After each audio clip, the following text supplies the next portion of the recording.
Welcome to the next session. In the earlier session, we talked about how to quantify the ultrasound, that is acoustic attenuation coefficient, as well as the optical properties of the tissue. In optical, we talked about reduced scattering coefficient and the absorption coefficient for the tissue, bulk properties of the tissue. In today's session, we'll talk about the how to quantify the bulk thermal properties of the tissue. So by meaning, what do we mean by bulk thermal properties is that we want to quantify the thermal conductivity of the tissue and the heat capacity of the tissue. Why do we want to quantify it? One of the reason to quantify it is you want to delineate between normal and cancerous tissue. So let's see how do we do that. So as you can see on the screen, what do we have is in one of the configuration that we build, we have the power supply over here, and we have the sample holder over here, and then we have the micro heater. So this micro heater which is placed just below the sample. So the micro heater is like over here, and then on top of it there is a sample. So this is the tissue sample and this is the micro heater. Okay, this micro heater actually heats the bottom part of the tissue. Okay, so we have the TB, that is the bottom temperature of this tissue, and then we want to quantify what is the TTT, that is the top surface temperature of the tissue. How do we quantify the top surface temperature of the tissue? We actually use the our mobile camera. So this is the mobile phone, but not mobile camera, but we are using this mobile phone which is connected to an IR camera. So this is an IR camera. In this case, we use this Seek Thermal Compact Pro IR camera, which can easily get connected to your mobile phone, and through your mobile phone you can then image the tissue sample. Once you image the tissue sample, you can see, as you can see over here, you can see the temperature of the tissue. You can quantify the temperature of the tissue very accurately. And once you know the top surface temperature and bottom surface temperature, you can actually get the tissue properties such as thermal conductivity K and specific heat Cp. How do we get this? We'll come to it in some time. So the schematic is seen on the left side. So this is the schematic, and on the right side what we observe is the actual experimental setup. So this is again the power supply, and we use the power cables over here and connect it to the micro heater. So this micro heater is used to locally heat the sample tissue, and it is very finely tuned, the rise in temperature at the bottom part of the of this tissue using the micro heater. So we calibrate that. We perform the experiment 3 times, and then we calibrate using the measurement of 3 times. And once we do that, we quantify the temperature on the top surface, as you can see over here. So this is the temperature profile seen on this arrangement of the tissue as well as the micro heater assembly over here. And from this you get the top surface temperature. You can see that we used a mobile holder over here, which actually is used to very tightly connect or hold the mobile phone, so there is no misalignment of during the measurements. And then we use the as you can see on the right side, the C and the D part. The C part is a side view, and it's the zoom part of this particular tissue sample and the tissue holder. So here you can see this is the sample tissue over here, and this micro heater is placed below the sample tissue over here. So here is the micro heater, and what you see over here is the top view of this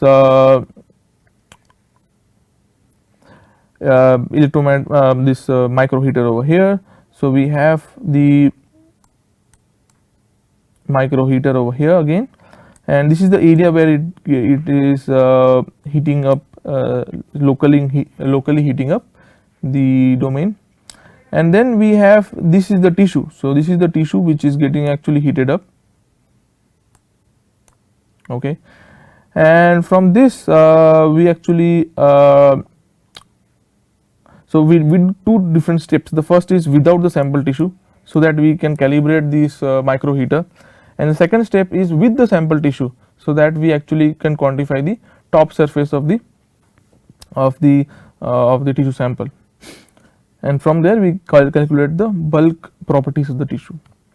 So now let us move forward and try to evaluate. Earlier we evaluated the reduced scattering coefficient and absorption coefficient for different wavelengths, that is 850 nanometers, 940 nanometers and 1060 nanometers. Now we also wanted to study the temperature dependency on this bulk optical properties. So how do we quantify the temperature dependency? So in that case what we do is we again go ahead with the earlier double integrating sphere, there is detector 1 and detector 2, and over here we again have the same source with different wavelengths, but in this case we were sure that at 940 nanometers there were very good delineation between normal and cancer. So we used only a single wavelength over here, 940 nanometers. You have the baffle over here, so that there is no direct light being detected from the backscatter as well as the forward scattering of this light from the sample.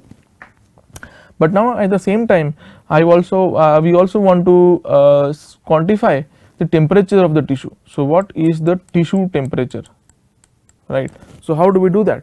So in that case, to locally heat the sample tissue, we again use the micro heater, and in this case we also not just want to heat it, but we want to give the feedback to the system as what is the tissue temperature, okay. So to give this feedback we use a thermopile sensor, okay. So this is the schematic on the left side, and on the right side is the actual system. So again the double integrating sphere remains the same, and if you cut open it from the bottom you can see the two detectors, but in addition to it you also see a thermopile sensor over here, okay. So this is a thermopile sensor which is attached to the top part of the cross section of the top integrating sphere. From the side view what you observe is the micro heater assembly. So this is the micro heater is placed somewhere over here, and that's what you can just see from the top view, that is image E. You can see this is the micro heater which actually locally heats the tissue, and this is the actual tissue, okay. This is the actual tissue over here, and the light actually passes through the tissue over here and then back scatters and forward scatters, both it happens. So with this let us see with this arrangement how do we actually quantify the bulk thermal properties, that is the thermal conductivity as well as the specific heat of the tissue. To quantify this, so this is the design of the micro heater. How does it looks like? So we have a circular arrangement of the electrodes, and one part of it is getting the input over here, and then it is the power supply that we give to the complete arrangement, okay. So this is actually grounded over here. So the first thing is the calibration of the micro heater. So we actually give an input. So this is the voltage input that we were talking about. So this is the voltage input to the micro heater, and the current which actually passes through this micro heater. This was specifically designed for locally heating this tissue. So we give different inputs to the micro heater, and then we quantify the temperature at the top of the micro heater, and that is done using the infrared camera that we have over here, okay. And we do it for multiple times, and then we average it out, and that's what you see, a error band over here. Then we quantify the different normal and cancerous tissue. For different normal and cancerous tissue, we quantify the bottom surface temperature and the top surface temperature, okay. So what we observe is that if we heat, for example, at 36 degrees Celsius, okay, if we heat the bottom of the surface of the tissue at 36 degrees Celsius, what we have observed is that at in the case of cancer, the top surface of the tissue will get heated up by, for example, 27 degrees Celsius in the case of cancer, but in the case of normal it gets heated up very quickly. So, example over here, it gets heated up for around 30 in the case of cancer. Okay. So, it is around 3 degrees more in the case of normal as compared to the normal. In the normal it gets heated up by 3 degrees more as compared to the cancer. Okay. So, what do we do over here is that for each step we keep heating for 2 minutes and then we go for the next step, get it heated for 2 minutes, again the next step. So, this is the step by step process that we follow over here. Okay. So, now we know for each normal and cancerous tissue the top and the bottom surface with the function of time. So, from this how do we back calculate the thermal properties? So, what we use is a inverse optimization technique. Inverse optimization technique is used when you do not know the tissue properties, for example, in this case the thermal conductivity and specific heat of the tissue, and from there you calculate the so you do run of different parameters, for example, over here thermal conductivity and Cp. Cp is the specific heat, and from there you actually get the actual values of Cp and K. So, let us see it step by step. So, what do we do over here? The first thing is to define an objective function. Okay, so this is the first thing to do. The objective function is something like it is a variable which defines the target minus evaluated divided by the target, the whole square. Okay.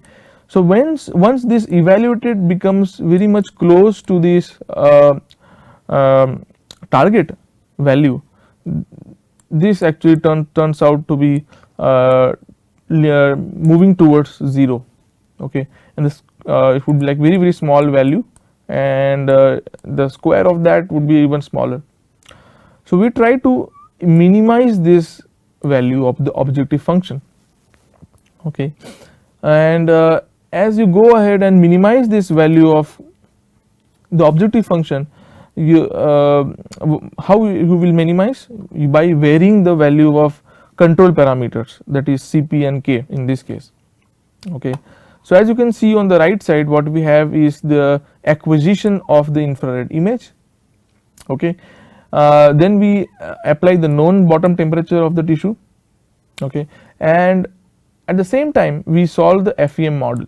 Okay. So, we solve the FEM model of the tissue of this same uniform sample, same dimension, that is 5 mm diameter and thickness of 2 mm, and then we give the same bottom temperature tissue bottom surface temperature to this over here for this FEM model, and we see the top temperature surface. Okay. And then so this is the evaluated top temperature surface, and the evaluated or the target temperature is actually the experimental value. Okay. So, this is the experimental that we already know, and Tc, which is the evaluated, that is actually coming up from the FEM model. Okay. So, we then vary this Cp as well as K, and we do the time dependent optimization, and then we evaluate the objective function. If it is less than the tolerance, then if it is yes, then it will give the output of K and Cp. If it is no, then it will actually again vary the value of Cp and K. So, it will keep on varying the Cp and K as long as the objective function becomes very less or becomes less as compared to the tolerance.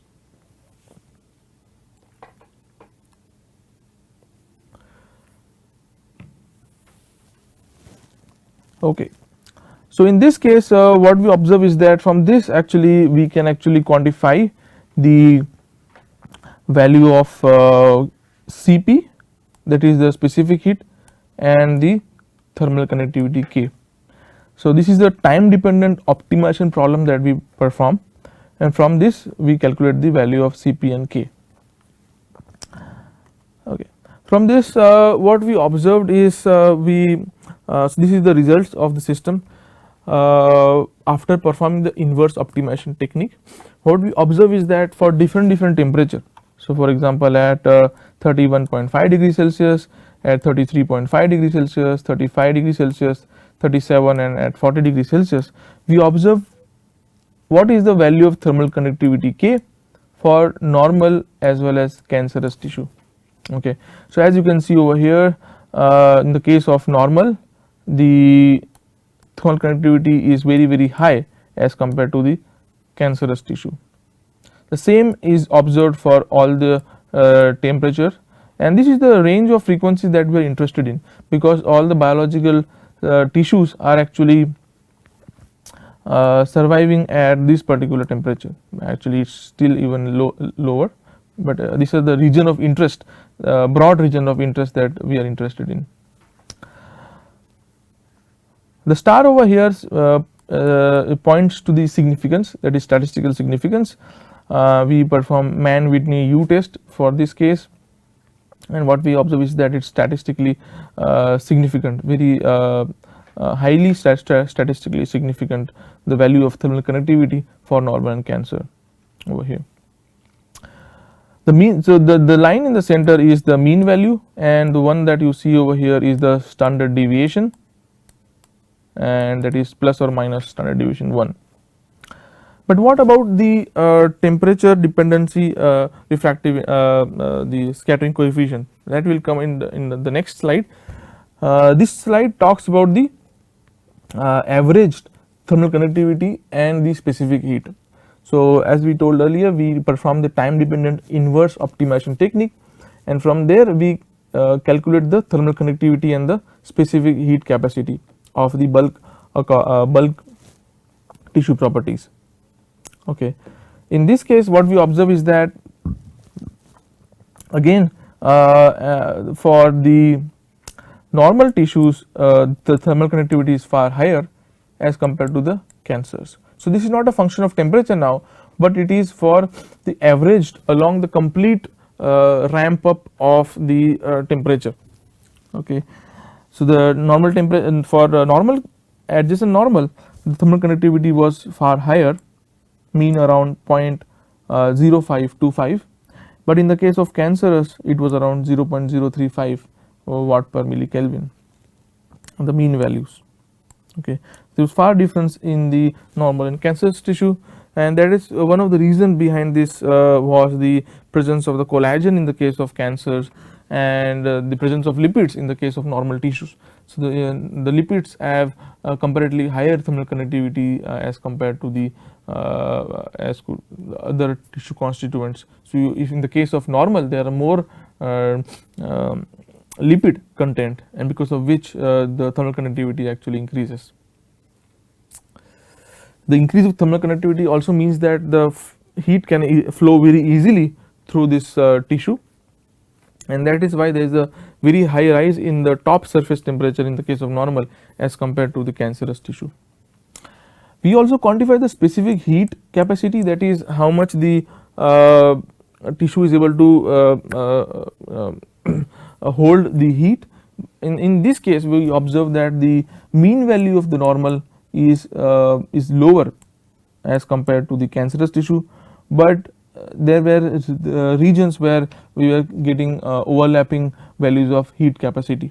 So there is no statistical significance with which we can differentiate normal and cancerous tissue. So thermal conductivity is a better variable to quantify the normal and cancerous tissue as compared to the specific heat from this particular model.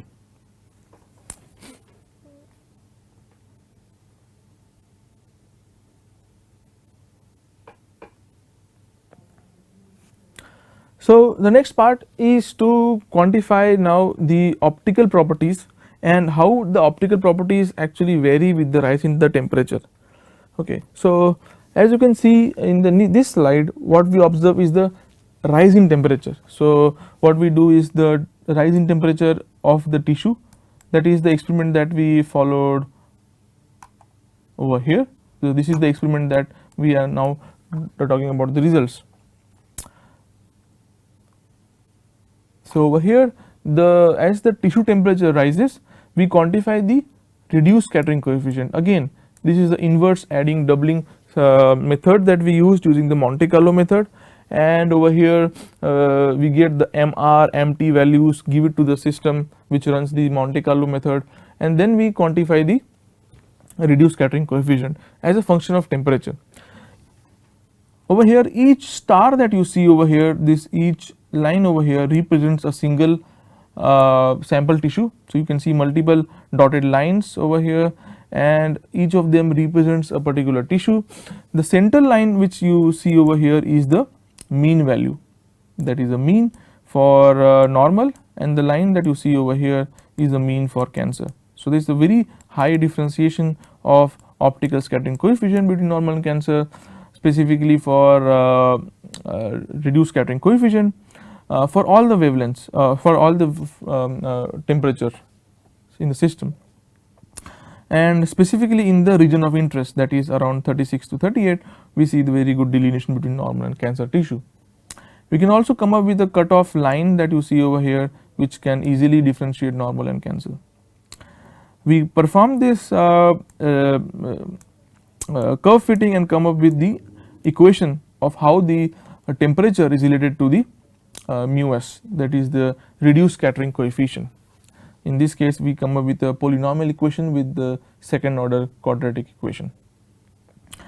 The next thing that we observe is that the scattering coefficient actually reduces as we go on increasing the temperature. So this trend of reduction of the reduced scattering coefficient was also observed, and the main reason for this is because as the tissue temperature of the tissue goes on increasing, what we observe is the volume expansion of the tissue, and because of the expansion of the tissue, the scattering actually reduces, and because of the scattering reduces, the scattering coefficient which accounts for the total number of scattering also reduces, and that is why you see that as you go on increasing the temperature, the reduced scattering coefficient also reduces because of the thermal expansion or the volume expansion of the tissue. This volume expansion would still be in order of few micrometers or so, which we cannot be quantified very easily with the system that we have right now, but that is significantly enough to quantify the difference in the reduced scattering coefficient. And with this, how much is the slope of this lowering of this reduced scattering coefficient, we can actually quantify whether it is normal or cancer. As you can see over here, for the normal tissue, the slope of the reduction is very high as compared to the cancerous tissue. Okay, so that could also be a factor with which you can actually delineate the normal and the cancerous tissue.